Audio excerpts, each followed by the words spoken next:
voix négative qui monte en toi n'est pas de Dieu. Ah bon? Oui. Okay. Donc Jésus qui est en nous est plus fort que la mort. Tout esprit, tout sentiment négatif qui monte au fond d'une personne, cette voix-là n'est pas de Dieu. Il faut que tu les yango. Alors, qu'est-ce qu'on doit faire, Pasteur David? Ce que moni, pour ça, moko ya kobanga, et bandi komatayo, ya mawa, bamusu za même ya mission obima. Osomona, bamusu ba chair de poule, bamusu ko mawa mikolo wana. Alors tant on moni belema basini wana, eza connaissé parce que même mbula oyo, et qu'on no kate ça un peu ça la signe. Ok. Et loko nyonso na scène na moy, et dans la basini nango, et annonsaka. Liwa pe ceux qui liwa pe ceux qui zoya ya basini nango, et annonsaka. Osomona. Et ceux qui osomona basini, qu'est-ce que on? Tant on mona basini wana, il y a qu'une seule personne. Qu'une seule personne qui paie de toutes ces façons, c'est Jésus. Donc, yo priez là.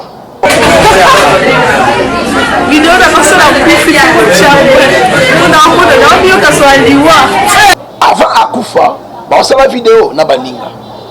Alors bien clairement, vidéo na nga oyo, bokotia yango. Ce qui na kufi po nazo sentir solo yaliwa. Na kota la disparition. Il y a mwana oyo.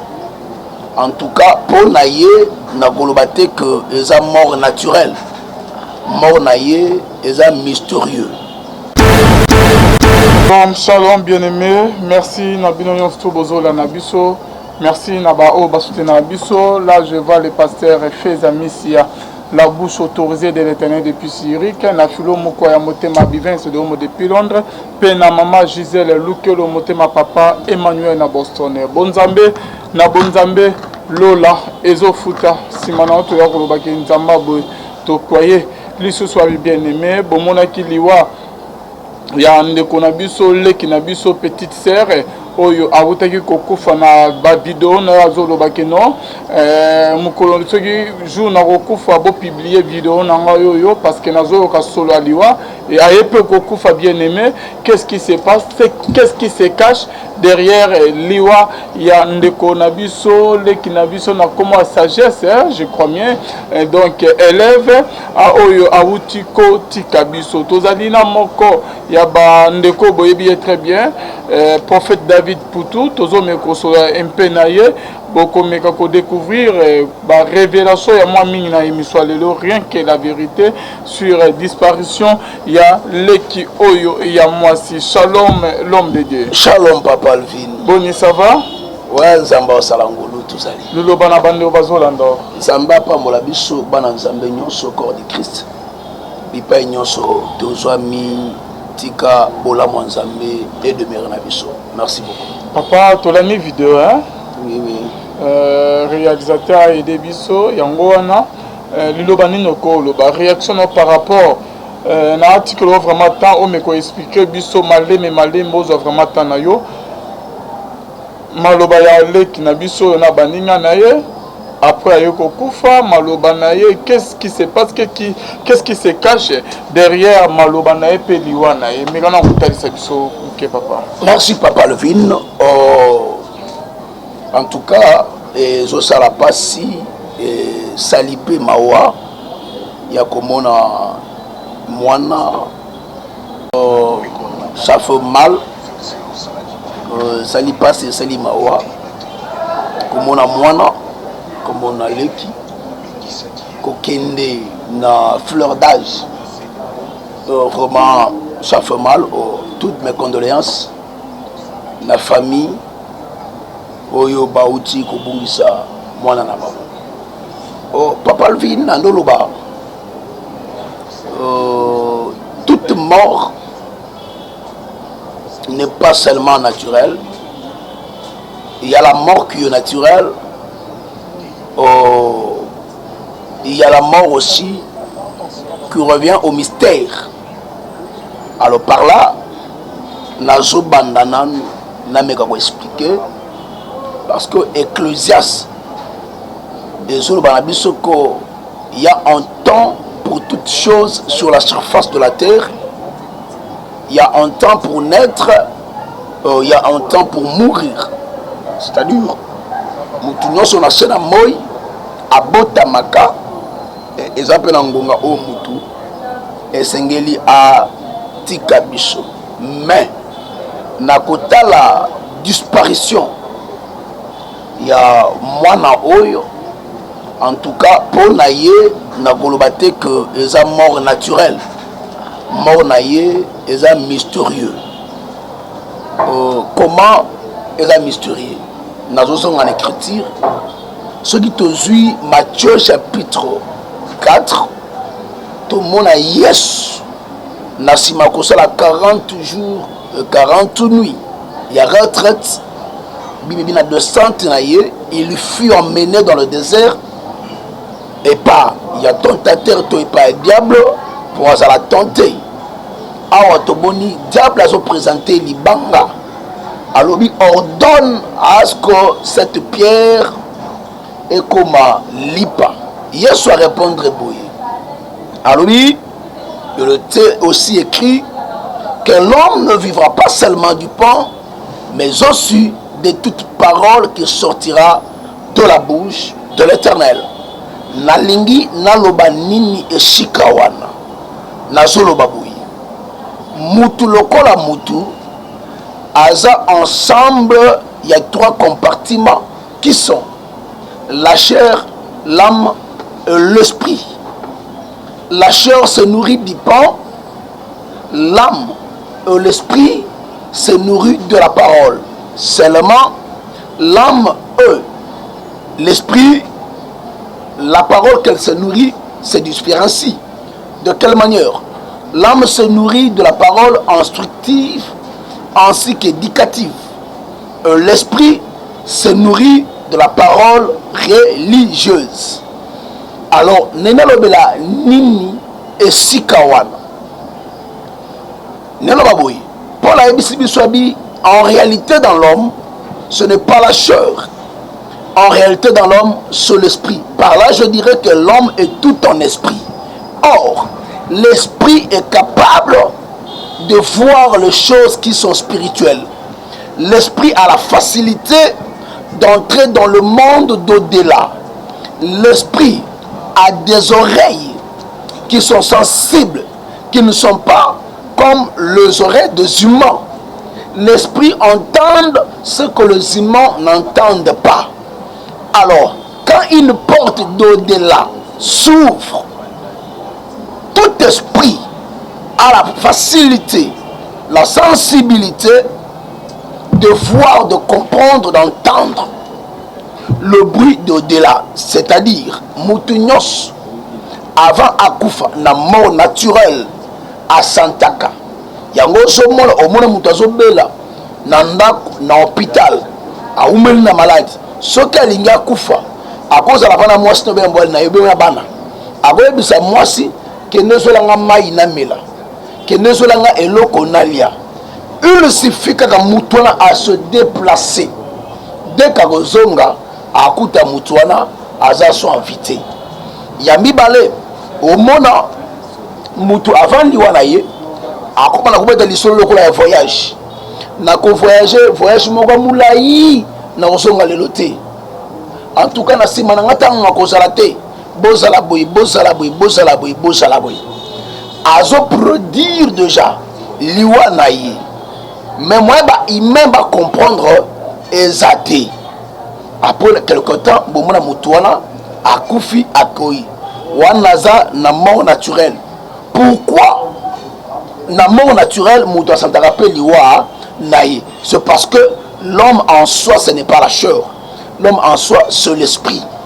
Et l'esprit de notre loba ils ont la sensibilité il y a à comprendre mabe to malam o elingi et ya. Alors dans ce côté maintenant on a liwa on a bengi la mort mystère ou mystérieux. Par là nazolinga nelo expliquer beaucoup de choses. Tozozwa histoire ya Eli ou bien histoire ya Moïse.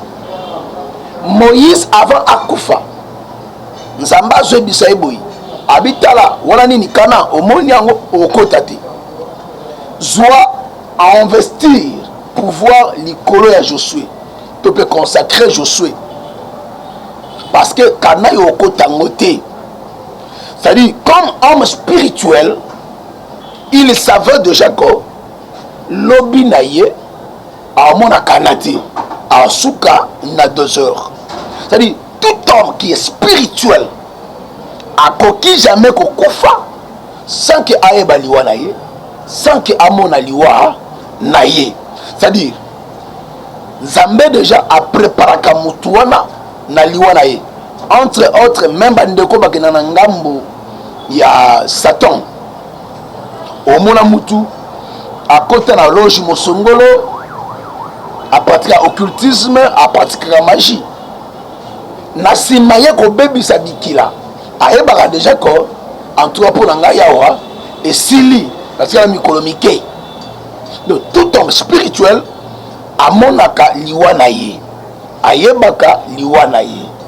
Alors au-delà ba mon wana na côté na lisolo ya mwana na biso sagesse oyo auti kotika biso. Avant akufa ba osala vidéo na baninga alobi yango clairement vidéo na nga oyo bokotia yango soki nakufi po nazo sentir solo ya liwa awa ya 2 éléments oyo nalingi na parle sur na scène mo ya liboso nazoloba boyi eza na bato na scène moi oyo baya entre guillemets secret ka ba parents de basanini bayebi source ya grossesse ya mwana nazobeta lisolo mo na yebi très bien il y a une famille on encadra paix à son âme ya ndeko wana Teddy abotamaka mwana ya nganga kobotama nde mwana nganga ntango papa na wana bebani nganga yebisa mama abi omoni mwana oke na ye na peso 30 ans mwana wana nazo récupérer ye parce que aza ya ngai. Suivez-moi trop bien. Et ba histoire wana eza ebele na sena moi na kati ya mokili. Alors esalemi ko tangu maman akena mwana vers 28 ans 29 ans réclamation maintenant ebandi ko salema il faut mwana sani na 30 ans azonga bisika autaki mwana bimi Kinshasa ata Afrique du Sud malade ebandi kuna ya sucre diabète bazongise na mboka akoma squelette ce de là ba ko benganga na se présenter la famille wana to bandi ba prière et Nzambe a ko révéler maintenant origine ya naissance ya mwana na sona maman to ça ba service fa tout ça là pour la ko intercaler liwa wana et Nzamba sala ka grosse ndeko wana alekisa 30 ans 31, 32, 33, 34, na 35e année na kokufa. Ay kokufa pourquoi? Parce que Nzamba bikisa kaya lobaka boyi. Nzamba zo bikisa pour forcer les Nzambe. Malheureusement pour lui, tangwa biki azongeli. Le kola déjà lié wana salaki azongeli viwana et ce de là ay kokuta liwa. Na touché élément pourquoi? Parce que je disais que c'est-à-dire moi na wana aya na sena moi bakate la kaya déjà âge ki akoki kolekisa âge wana te jamais akokende au-delà ya âge wana et bato wana baza na sena moi ya mibale na ke par rapport kaka ya élément ya mwana biso sagesse awa tozomona mwana ye moko alobi oh, écriture lobby, la vie et la mort sont au pouvoir de la langue. Mais bien nommé, il faut beaucoup faire attention. Tous hommes on a bilongi, mais tu es banité, tu es banimité maté. Caïn et Abel vendent autant d'années ensemble. Mais Abel ne savait pas que Caïn était un ennemi. Caïn voulait sa vie. Et à la fin de compte, tout le monde a eu le cas. Je remets le cœur de l'homme est torturé par des sites et il est méchant qui peut le connaître. Il n'y a que Dieu qui connaît la profondeur de l'homme. Moté mais là ça nous coûte. Ceux qui abîment la boutique ont évité. Où il y a ça là ont évité. Mais bien nommé, le premier alliance. Où est quand même via tout c'est l'alliance de la parole. Même la Bible lobby dans Jean 1. Qu'au commencement était la parole était avec Dieu. Dieu c'est l'esprit. Donc la parole était avec l'esprit. Et rien de ce qui a été fait n'a été fait sans elle. En elle, il y avait la vie. Et la vie pour l'éternité. C'est-à-dire que il y a alliance et libre à la maloba. Il faut oyeba nino soloba. Il faut oyeba nino soloba. Parce que les gens qui sont tout autour de nous, les gens qui nous entourent, ton vivre, ton fan, ton lia, ton lala, tout est mon abango, te bimite, tu vente spirituelle c'est le makandenge nini. Donc tant où yo moko bimisi maloba ya mabe sur yo, o pour kana yo mabe sur yo, on doit faire la porte. Il y a mon goût à côté. L'enfant de Jacques disait, je pressens l'odeur de la mort. Alors ceux qui n'a pas fait, bozo bocha yango, yaya. Koyeba nzambe za malamu yango na lobaka pona baboti héritage oyo eleki héritage nyonso tokotikela bana eza bandako te eza mapangu te eza koyeba yesu kozala na yesu bakoyibo nyonso me soki oza na yesu yesu akosongiselo yango me soki ozangi yesu bakoyiba yo nyonso bayibi na yo moko mutu okei. Et le parti na fleur d'âge. Na âge aucun été petit passe. C'est douloureux. Comme on a boyé, koyoka boyé. Si cet enfant avait Jésus dans sa vie, vous croyez qu'en aucun. Et beaucoup de familles vont vivre ma camboyo. Beaucoup de gens vont vivre la C, ya ma camboyo. Qui sait? Ceux qui n'ont famille au moins nous à Botamela. Bane ko réclamer déjà. Dit à Balias Mosongolo. Nana yebi. Personne. Ba famille africaine et bombi ba réalité et belé. Il n'y a pas même 2 semaines papa Levin, je connais une sœur. Cette sœur Nzoka a Kanaga ba souki maboko, mais elle s'est retrouvée avec 17 000 $. Comment expliquer? Souki maboko 17 000 $. Mais ni ne sait les nous sommes de quoi moi si basi babali c'est na butu na kinchuri. C'est-à-dire y na vie na ye amata akita il faut qu'avoir nini kinchuri wana. Alors mbongo azozo ya kanisi ke même na yemozo le kilai. Nous sommes maintenant force wana kinchuri. Nemutu elles ont multiplié mbongo wana. Mais je te dis que de l'ivance n'est pas pendant que c'était pas facile. Alors, tant que vous s'opposez maintenant, Nami Beko a la famille, Beko était malade, fallait qu'on fasse. Heureusement pour elle, Dieu a intervenu. On était là. C'est-à-dire, tu faut bailler banzambe lelo, tu faut que nzambe na mojindo. Moi na koufi, le con a dit ce qui et elle est partie. Elle ne va plus revenir. Maman Nazolé là, elle faisait tout pour sa fille. Elle se débrouillait, elle se merdait pour sa fille. Qu'est-ce qu'elle ne faisait pas? Moutina le bête pour moi, ça va bien. Est-ce que c'était ça l'essentiel? L'essentiel, c'était d'amener l'enfant à l'évangile. De faire que l'enfant connaisse Dieu dans sa vie. Nde ya motuya o mama awa kotikela mona na ye yango wana. Ba classe na ba réalité ebele. Bana ebele bazo beba na milieu scolaire. Mwana bimina ndaku bien. Akona classe. Ba ninga kuti ba mususu ba ndoki. Ba mususu ba cultiste. Et de là, ba bébé si ya bana. Ba nebele ba wateti, ba musu ba ndumba, ba musu miyibi, ba musu ba lesbienne, ba musu ba pédé, na ba milieu scolaire. Ba milieu studentine.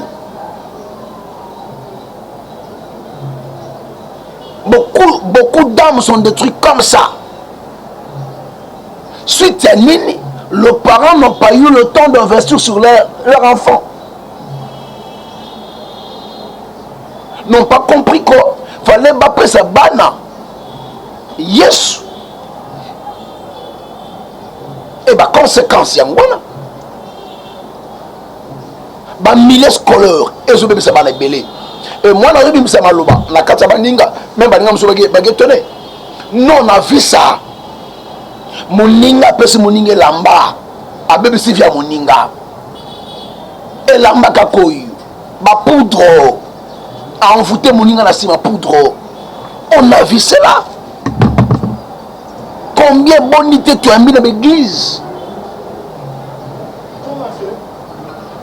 On sait la prison benana. L'esprit zoloba côté qui nini. Chapeau, le timounga chapeau. Moutebeli liboma, beli moutou. On a vécu beaucoup d'histoires, beaucoup de choses. Ma parents, il faut te comprendre. Il y a coupé sa banne à Yesu. Il y a coupé sa banne à Yesu, c'est vraiment important. Il n'y a pas de choses plus précieuses au côté que la moine a collé à Yesu. Exacté. Exacté. Il y a un moment avant de parler, il faut tourner sa langue cette fois, c'est-à-dire il faut prendre le temps, il faut réfléchir sur ce que tu vas dire. Nino kobimisa na munoko, nino koloba. Dans les airs, il y a les esprits. Mi pepeza na matoi, eza na misu, ya na maboko. Makamoko loba. Ozoloba nini? Donc mona mutola mongana tongo, on a pas la journée. Yé moko de alamuki na souci pour aller lobe simakite. Non non. Ce hier ne simakite. Le leux le ba herté na pambola mukolo, mi pambola, mi lobela malam, même simbate, mi lobela malam, lobe go simba, lobe go tambola. Dieu réside dans la parole. N'ayez jamais un sentiment négatif. La fille est partie. J'ai connu une maman à Koufa, à Bassala Bakonga. Tant qu'on a Bassala Bakonga, à Teka Konga Naye, Bana Jumus Wale Konga, maman Lili.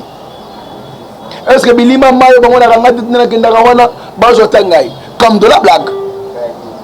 Je me suis Kenda à son gâté. Mbonge Bima et Bete Boite Bote Baluki, Maman Kenda Libela. Tout ça pourquoi Yemoko a mis Bilima.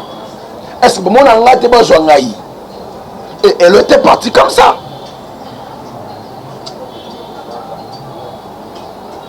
Yango mona kozanga Yesu ezaliwa. Parce que si cette fille connaissait Dieu, si cette fille avait une vie de prière, je ne pense pas. Arrêtez la prière. Parce que l'homme qui est sous est athée. L'homme de Dieu. Si je vous comprends bien, c'est que ndeko bande umso eza ka azobela armo sankoba anet keliwa ngana mona okufana ngabo na boy. Il faut prier esprit wane olongwa. C'est ça so zo pressentir net keliwa, c'est ça. Oui, papa Alvin. Toute voix négative qui monte en toi n'est pas de Dieu. Ah bon? Oui. Okay. Donc, dans Matthieu 14, Bible dit Yesu n'a pas école. Pas si les satines ont marqué. Vers la troisième fois de la nuit, à quoi ma coûte barque dans 4 balles. Jésus m'a reçu le jour. Tant que les disciples vont monier sur Zoya. Bamoni mutune balé Azoya. Bible dit Babanga. Bani Oganga, fantôme, Elima. Yo sabi eze Elima te zangai. Ozomona. Et pourquoi Babanga qui? Bamoni fantôme. Bamoni Elima. Coutumièrement nous en savons que Elima bangsaka. Ozomona. Maintenant le diable connaît la force de la vie chrétienne sur la foi. Yes oyo toté yakana to monaïti. Yes oto bondana to monaïti. On nous a prêché que Jésus agit, Jésus guérit, Jésus bénit, Jésus élève. Il transmet la paix. Nous avons cru et nous le voyons se manifester sur la foi. Le socle de la vie chrétienne, c'est la foi. Et le diable connaît très bien que déjà ceux qui n'ont qu'à dire qu'on dit mais doute ça qu'on dit mais quoi. C'est comme ça qu'il se disposa dans des mots qu'on appelle fantôme, le démon de la peur, de la frayeur. Lorsqu'il apparaît sur la peur qui angoisse la personne, qui enveloppe la personne, d'office déjà, tant au bang, même la bitumba, tant au bang adversaire, azul le dessus sérieux. Alors, dans la présentation, des démons, il prend le dessus. Il prend le dessus pour la kosala musala naye. Maintenant, bananzambe esengeli baye bayango que voyons ce négatif ouais mataka face à obstacle et ça la nzambe. Un chrétien n'est pas un pessimiste. Un chrétien doit être un optimiste. Un pessimiste, c'est celui qui voit le danger dans l'obstacle. Mais un optimiste, c'est celui qui voit l'opportunité dans l'obstacle. David, face à Goliath, il n'avait pas le même sentiment qu'Eliab, son grand frère. Eliab voyait la mort. Saoul voyait la mort. Abinadab voyait la mort. Shammah la mort. Mais David voyait la gloire derrière Goliath. Maintenant, qu'est-ce qui se passe? Un chrétien ne doit pas voir les choses comme les autres. Non. Mon Christ a kobanga liwate. David a dit, même si je marche, je traverse la vallée de l'ombre de la mort, je ne crains rien. Je ne crains rien. Pourquoi il ne craint rien? Parce qu'il a reçu celui qui est au-dessus de la mort. Celui qui a ordonné pendant 4 jours que Lazare était dans le sépulcre, il est revenu à la vie. Plus fort que la mort, Jésus que nous avons reçu, qui vit en nous comme Paul le dit. Que si je vis, c'est pas moi, c'est Christ en moi. Vous voyez? Donc Jésus qui est en nous est plus fort que la mort. Tout esprit, tout sentiment négatif qui monte au fond d'une personne, cette voix-là n'est pas de Dieu. Il faut que tu la koboya yango. Alors, qu'est-ce qu'on doit faire, Pasteur David? Ce que moni posa moko ya kobanga ebandi komata yo ya mawa bamusu za même ya miso ni obima. Osomona bamusu ba chair de poule bamusu ko bima mawa mikolo wana. Alors tango moni belema basini wana eza connaissé parce que même mbula oyo e konoka te sa epesa basini. OK. Et loko nyonso na sena moyi eza na basini nango ya nonsaka. Liwa pe ce que liwa ce que zoya ya basini nango ya nonsaka. Osomona. Et ce que osomona basini, qu'est-ce que on tango on na basini wana il y a qu'une seule personne. Qu'une seule personne qui paie de toutes ces façons, c'est Jésus. Donc, yo prière. Osomona. Azolo la Pierre. Sur toi, Pierre, je bâtirai mon église. Et les portes du séjour des morts ne prévendront point sur elle. Donc, sur l'église. Qui est l'église? C'est celui qui a reçu Christ comme Seigneur et Sauveur. Aujourd'hui, et quand il y a l'iwa, et quand j'ai le dessus sur sur l'église. Alors, un enfant de Dieu, celui qui a reçu Christ comme Seigneur et Sauveur, Aza Moutou, Aza au-dessus, il y a force. Parce que ceux qui ont sentiment, élément liboso bondela nzambe. Ok. Bondela nzambe, c'est la prière autorité. Banda ko telemela yango. Ok. Ce que mon élève peut résister. Quelle est l'adoration? Son adoration, il peut persister contre la gêne. Ce que la gêne, il peut résister. Luka maintenant, Moussa Nzambe moko. On a la confiance que Azan Alliance na Nzambe. Cet homme-là, Nzambe a investi l'icône. Il a le pouvoir. Parce qu'à l'obit, voici, je vous donne la clé. Ce que tu fais sur la terre, ça fait monsieur. Ce que tu ouvres sur la terre, ça ouvre dans le ciel. Il a le pouvoir. À couper ça hors dans l'esprit des morts. C'est un esprit de mort. À couper ça hors dans l'esprit des morts. Et que tu as vu dans le Kendi. Ok. Papa David, nazo yoko toujours Koloba. Nalanaki, ninimo ya Félix Wazé quoi. Azo le bela liwa ya papa Nabiso Simaro. Tumba. Ok, avant de voyager, à Koutanana, ex-premier ministre, comme on a Chibala. Azo Bakengata, Nazo Kenana Kei, mais Nazo a susté. Donc, ça y est, le matin, on a bien beau Chibala, tout le monde m'a dit les côtés qui sont dans Zoto. Des bandes de Moussou et d'Ake, ma poste négatif, une fois qu'ils sont déclaré que le bango déjà, et Sili a Okende. On est au télémédon. Ouais, ce que ça bouille. Et ça, il y a deux types de mort. Il y a la mort naturelle. Et la mort mystérieuse. La mort naturelle, je disais ceci. Moutounyons éclaircissent de lui qu'il y a un temps pour toutes choses. Un temps pour naître, un temps pour mourir. Nous sommes dans un bon avis bangati. Le bina okufa. Le kola moutou. Nous avons fait un petit peu de wanangai. Au Zemona. Alors, il y a une loi naturelle. Wana yomo on préparer un zana yo. Tout ça parce que au moment où kita au Kendekak. Maintenant ba loi o eza mystère. Mystérieux. Ba loi o yo ba lien mutu. Ba mutu. Ba teka mutu. Ba boma mutu. Ozomona ba loi na ezali. Alors ba loi na pe jamais koko ya sans que mutu sentir ya monter. Non, ba kolo to lo bandoto. L'éternel Dieu parle cependant tantôt d'une manière, tantôt d'une autre. Yo moko na bandoto, so yo lo tangote, on va ressentir là. Ozomona, on va vandi boye, on la les autres, on a ça maman de prendre que nous sommes à simati. Koto que nous comme raté. On a la li, on est extrêmement ça misala mo boya pas si tout ça. On fait le figamo boye, extrêmement ya pas si. Donc il y a beaucoup de choses. Maintenant, tant qu'on va sentir bilo kwa bongo, on va dire bilo kwa bongo, ou va faire la fête, mais la fête est solidarité. Lorsqu'on fait au delà de la nini, bazo la fête toi. On a fait ité matanga mobimba, matanga na yo no loti. Yango l'autre cadre on va parler sur le mystère des songes, parce que on a massé la sur grâce, il y a makambu, il y a bandoto. Comment est-ce que Moutaro y a une autre dans l'autre, ils aboyent, ils aboyent, ils aboyent, ils aboyent. Comment on reçoit la peau de chiffrer, comment on reçoit la peau de mélayango. Comme ça, trop la science. Donc, c'est-à-dire que Nzambe alobaka. Nzambe alobaka. Ozomona.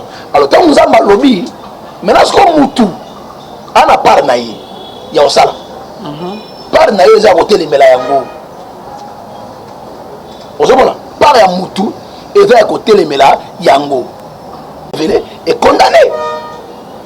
La condamnation de ceux qui ont révélé, c'est au moyen de la prière. Où tu fais tellement. Alors, non. Non, et au tika la bongo. Et au salé ma bongo. Alors, tu ne peux pas le savoir. Parce que dans nous, voilà, au moins ensemble, il y a trois compartiments dans la chair, l'âme et l'esprit. L'âme est supérieure à la chair et l'esprit est supérieur à l'âme. L'esprit donne l'injonction à l'âme. L'âme maintenant donne les injonctions à la chair. Maintenant, ce que vous avez dit, l'homme est cet ensemble sur trois parties. Maintenant, au-delà de l'homme, de l'esprit de l'homme, il y a l'esprit de Dieu, que nous appelons le Saint-Esprit. Il y a aussi l'esprit maléfique. Il y a un moment dans la Genèse 4. Caïn n'avait pas encore péché, n'avait pas encore touché à son frère. Voici le mal se trouve devant toi. Et ce désir se penche à tes côtes. Ne laisse pas le mal te dominer, mais toi dominer sur le mal. C'était l'esprit du mal qui voulait s'emparer de Caïn et le pousser à faire du mal. Mais Nzamba dit Caïn, tu as un choix. Ne laisse pas ce mal te dominer. Tu peux dominer ce mal.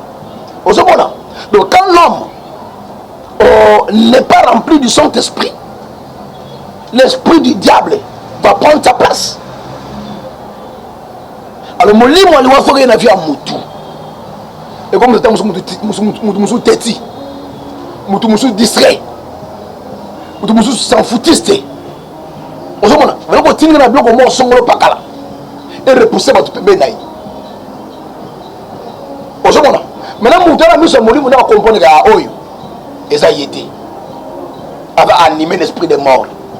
Bazo Lukaye. Yango Zomona, il faut, à chaque fois, il faut prendre le temps de prier Dieu.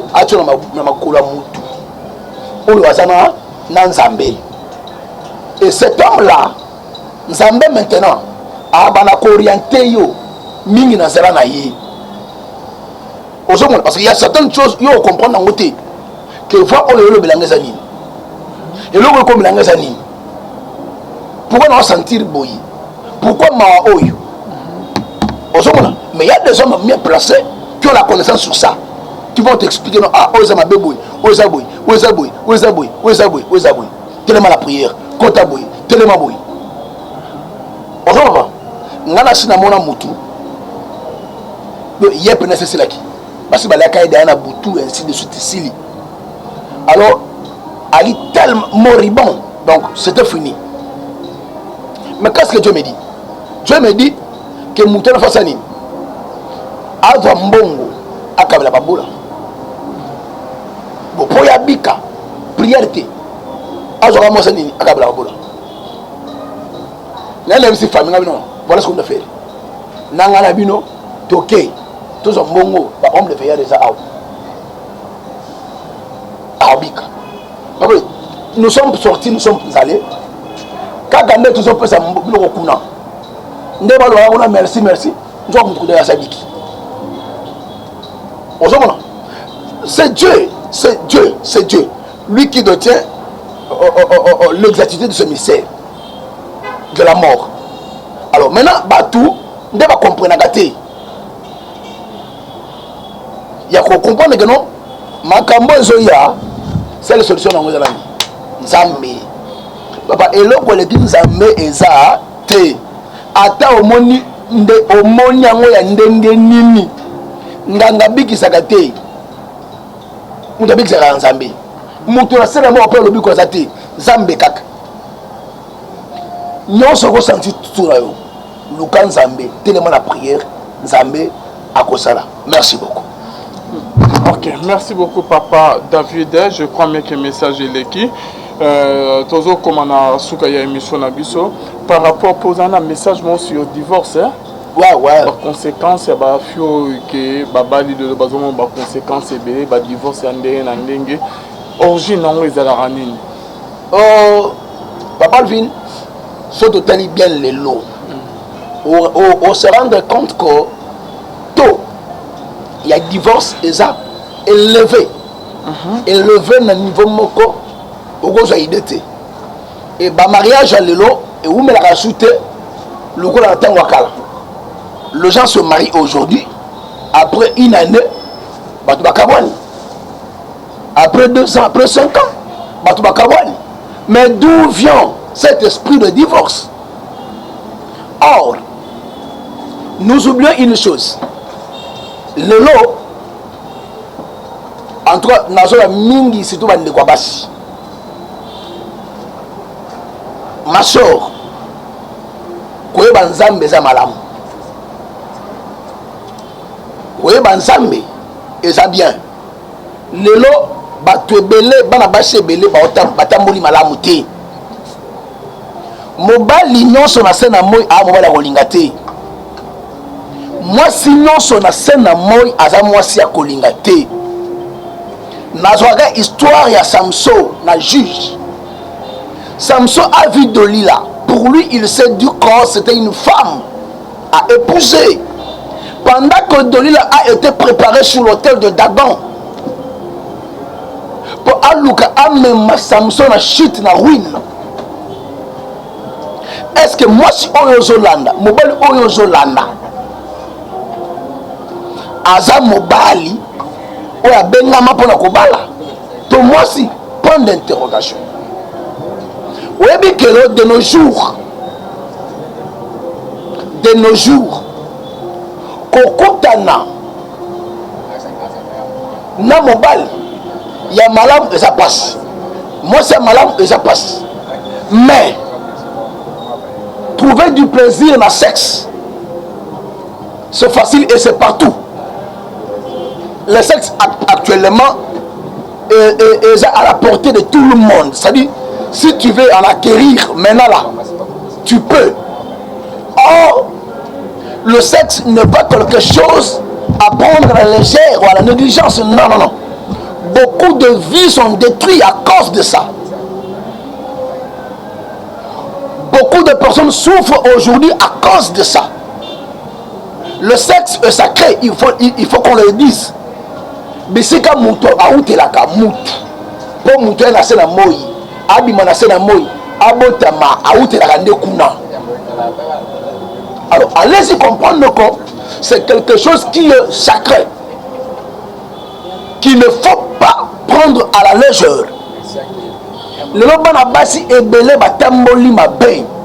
Okuta mona mosi avant 20 ans.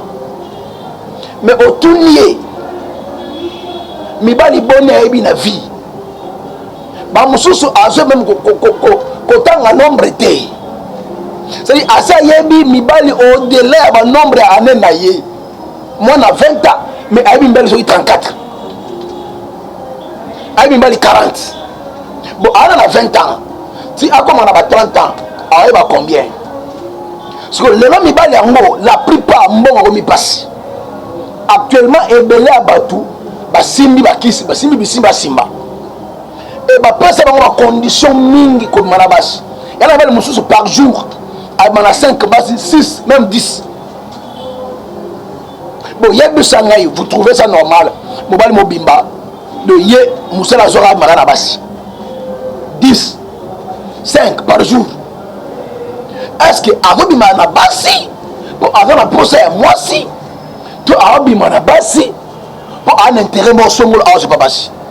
C'est comme ça que Banabasi est belé, béton, et c'est Kenda. Alors, moi, si on a, nanda kwa libal avant na kimia te. Pourquoi? Parce que mobalo aleka na vie na yatika semence ya mabe. Et semence wana et qu'on détruit même na mobali oyo aye na vie na ye. Et beaucoup de jeunes garçons aujourd'hui aussi baza na ba complication mingi na vie. Pourquoi? Parce que bakuta na pena basi oyo basi batika ba semence ya mabe na nzoto na bango. Moi j'ai connu une sœur na otanga kombote na baumbu. Cette sœur a vu un mobile moko. Mobile occultiste. Baké basé les rapports. Mobile apangusi na mouchoir naï. Avant abima ayebisi moi sabibo. Monende ngozala. Vu no mobile contrôlé par ngai. Jour au mina mobile na oyeba na oyebisa yo. Yero wali sekia. Cette fille pouvait trouver un autre mec. Abimina ye, à l'instant même abimina ye, bana robenge na téléphone. Côté abimina bana habiter, bana bengue. Abana contrôler spirituellement. Bon. Et comment il bon ndenge nim? Comment tu as comprendre que moi c'est abimina? Vous savez pas? Non c'est hôtel wapi. Ndenge abimaki na ye. Ye mo aibi atikaki ni nakati ya zoto moi swana. Moussora pa musaki. Azo la porte blanche à Kenan. Alisa na woni kuna point d'interrogation. Alors à partir de wana atika empreinte moko songolo na nzoto mwasi. entre guillemets atika yango mpona nini ozomona c'est de là maintenant que fi wana akokende wapi akeyake ata zwi mobali yango ndenge nini azongaka pa mobali wana suka nango kuna maintenant une tierce personne soki aluki nzambe te na mozindo aleki na délivrance te vine ozala calvaire akozala enjeu ya production ya baproblème na vie ya conjoint na ye za papa max alobeki le mowa bible lobi celui qui trouve une femme trouve le bonheur. C'est-à-dire que la femme est un enjeu productrice il y a nini il y a bonheur na vie ya mobali. Mais comment est-ce que yo moi si okutana mobali azo émerger azo prospérité okutana mobali peut-être vie yaki bien mais vie comme bloqué makambo etambola te tu dois te poser des questions parce que tu es censé ya kozala aide à mobali tu es censé ya kozala tremplin à mobali ya komema lumière komema chance na vie ya mobali mais comment tu apparaître na vie ya ndeko mais makambo eza bloqué tala arrière no malamu comment toi tu as vécu ta vie yango azomona baza ebele mbongo ya mutu ndenge azoganye oyebi yango te mais mwana mwasi azopréféré aliaka mbongo wana atia na poche après sa famille à vivre bien azala la mode azala belle azala top tout ça mais oyebi te mbongo nini ozozwa l'argent facile ezalaka te tout argent omoni mutu azopanzapanza kaka bongo mituna baquestion ya ganyaka combien po panzaka bongo tala famille na ye baza bien point d'interrogation alors mibale ebele basi bazwa baétoile nakutana bajeune garçon modo onyama kota wileri bango basala ekiri bamaka na bamama so bamama wana nde bazwaka bango en charge kolia komela transport mbongo elamba ainsi de suite mais oyo bango mosalaka bakende kosatisfaire bango la mbeti awa na wileri awa so natuna garçon ngai mon frère à ton âge et tu trouves ça normal maman mukolobo de pona esalo esengo est-ce que oyebi ozo gagner pas na yo nini avotike pas na yo c'est comme ça que ebele ya basi parce que la bingongolo ya pamba ebele mibali bingongolo ya pamba e batwana ata onzuye otie na kati ya ndaku akovivre na kimia te akovivre malamu te pourquoi akovivre malamu te parce que nano aleki na délivrance te yango moni ebele bazolela abi libala nanga kimia ezalaka te esengo ezalaka te nini ezalaka te ainsi de suite mais kimia ekozala ndenge nini oleka na délivrance te cherche Dieu dans ta vie cherche Dieu dans sa profondeur luka leka na délivrance bokendaka l'église est-ce que boleka na kirdam est-ce que otubela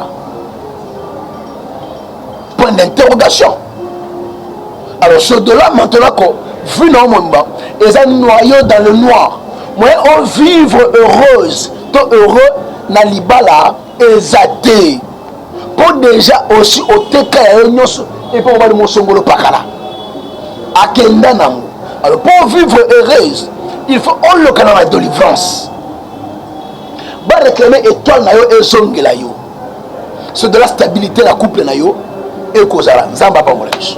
Merci beaucoup pasteur David, je crois bien que bandeko va comprendre le message. Votre numéro de contact na ba o bazana pour sa conseil et prière plus 243 82 411 32 46. Merci. Voilà, merci na Arnaud Kamande azasi ma caméra bonzambe na bonzambe Lola ezofuta biso simana to ya koloba ke nzamba boto kwaye lisusu wapi na maso azo sa biso. À la prochaine, bye.